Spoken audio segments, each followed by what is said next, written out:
আসসালামু আলাইকুম, সবাই কেমন আছেন? আশা করছি সবাই ভালো আছেন। একটা জিনিস খেয়াল করছেন যে ফেসবুকের এআই কতটা শক্তিশালী? আমি কিন্তু এটা মাঝে মধ্যেই খেয়াল করি। আসলে আশ্চর্য হয়ে যায় যে এটা কিভাবে সম্ভব?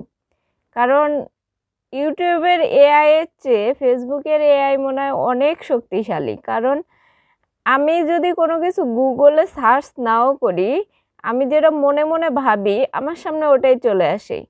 কারণ আমি দেখছি যে ফেসবুকে একটা জিনিস একবার আপনি দেখবেন, এটা খেয়াল করবেন আপনারা যে একবার দেখবেন, পরের বার দেখবেন যে ওই ধরনের ভিডিও আপনার সামনে বারবার চলে আসতেছে, বারবার চলে আসতেছে। গেল এটা এক কথা, এটা তো সবাই জানে যে এক ধরনের ভিডিও দেখলে সেই সমস্ত ভিডিওই বেশি আসে। এখন আপনি ধরেন যে ইউটিউবে একটা ভিডিও দেখতেছেন, ধরেন আপনি মোবাইল সম্পর্কে একটা সার্চ দিলেন যে এই মোবাইল, যে কোনো একটা ব্র্যান্ডের মোবাইল কীরকম প্রাইস বা কি হতে পারে এরকম।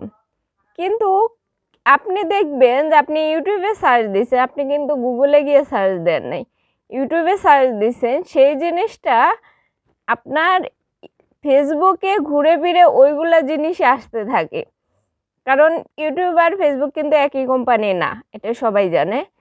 তো এরকম আপনি যে কোনো অ্যাপস থেকে যে কোনো কিছু সার্চ করেন না কেন, ফেসবুক অটোমেটিক্যালি সেইটা আপনার সামনে এনে দেয়। শুধু সেইটা না, আপনি কি মেসেজ লিখতেছেন, আপনার মেসেজে কি কি ধরনের মেসেজ লিখতেছেন, কি সম্পর্কে মেসেজ লিখতেছেন, পরবর্তীতে ফেসবুকে গিয়ে দেখবেন যে ওই ধরনের ভিডিও বা ওই ধরনের মিম হোক, ওই ধরনের কথাবার্তা হোক, আপনার সামনে অটোমেটিক্যালি চলে আসতেছে। ফেসবুক এটা অটোমেটিক্যালি আপনার সামনে এনে দিতেছে। মানে এটা অনেক আশ্চর্যের জিনিস। আপনারা খেয়াল করছেন কিনা জানি না, তবে খেয়াল করে দেখবেন যে আপনারা যদি মানে মনে মনে একটা ভাবতেছেন বা কাউকে একটা কিছু লিখে পাঠাইছেন কোনো কিছু সম্পর্কে, দেখবেন যে সেই ধরনের ভিডিও বা সেইগুলো আপনার সামনে অটোমেটিক্যালি চলে আসতেছে।